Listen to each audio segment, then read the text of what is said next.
হেমন্তের শান্ত যমুনায় তত্তর করে এগিয়ে চলছে নৌকা। সময় সংবাদের এবারে গন্তব্য বগুড়ার সারিয়াকান্দির দুর্গম চরাঞ্চল কাজলা। স্থলভাগ থেকে বিচ্ছিন্ন ওই জনপদে আধুনিক চিকিৎসা ব্যবস্থা তো দূর, নেই একজন চিকিৎসক পর্যন্ত। এই সুযোগে মানুষের সরলতাকে ব্যবসায় পরিণত করেছে বিভিন্ন ভুয়া চিকিৎসক ও কবিরাজরা। কাজলাচরের প্রত্যন্ত বেড়া পাঁচবাড়িয়া গ্রাম, দুর্গম চরাঞ্চলের নিভৃত এই পল্লীতে কথিত কবিরাজ জামাল শেখের আধা পাকা বাড়ি। প্রতিদিনই শত শত নারীদের ভিড় জমে একটুখানি মিরাকেলের প্রত্যাশায়। বেশিরভাগ মানুষের হাতে ধরা জল আর তেলের বোতল, মুখ ভর্তি ক্লান্তি, তবু চোখে জল জল করে অলৌকিক আশার আগুন। নিঃসন্তান নারীদের বিশ্বাস, চিরকুটে নাম ঠিকানা লিখে দেওয়ার পর শুধুমাত্র কথিত কবিরাজ জামাল শেখের ঠোঁট থেকে বের হওয়া এক ফুই বদলে দিতে পারে তাদের ভাগ্য, এনে দিতে পারে বহুদিনের প্রতীক্ষিত সন্তান সুখ অথবা নানা জটিল রোগের আরোগ্য।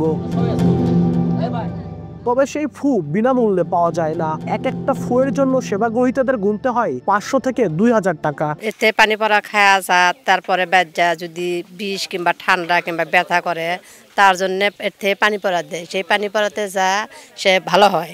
অনেকে যাদের বাচ্চা কাচ্চা হয় না বা অসুখ বিসুখ তারা আসে, অনেক মানুষ অনেক ধরনের উপকার পায় বিধায় এই জায়গায় আসে। পেটের ব্যথার জন্য আসছি। অনেক মানুষ কয় যে ওলি আল্লাহর কাছে গেলে সমাধান হয়, যাই ডাক্তারের কাছে যা উপকার হয়নি দিয়ে তো এই জায়গাতে আসছি। অনেক দূর দূরান্ত থেকে লোকজন আসে, কিন্তু এগুলো যদি আমার আব্বা যদি না করে তাহলে আমার আব্বার জন্য কিংবা আমার পুরো ফ্যামিলির জন্য সমস্যা হয় দ্বারা। সময়ের ক্যামেরার সামনে বেশ স্বাচ্ছন্দ্যেই নিজের কেরামতির রহস্য জানালেন জামাল শেখ। তার দাবি 40 বছরের আধ্যাত্মিক সাধনার পর 1.5 বছর আগে স্বপ্নযোগে নাকি পেয়েছেন এমন এক শক্তি, যার মাত্র 1 ফুটে নিঃসন্তান নারীরা সন্তান ধারণের সক্ষম হন।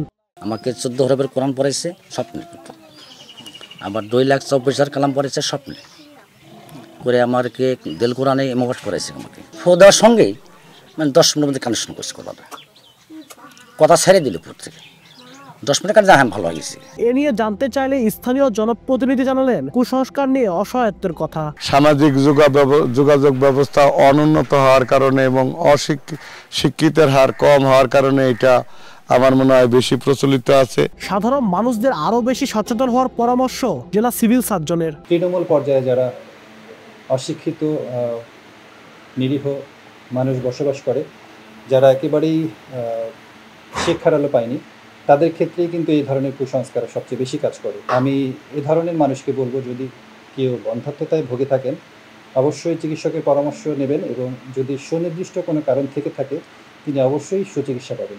কথিত কবিরাজ জামাল শেখের কাছে প্রতিদিন ফু দেওয়া চিকিৎসা নিতে আসেন অন্তত 300 নারী। আব্দুল আউয়াল, সময় সংবাদ, বগুড়া।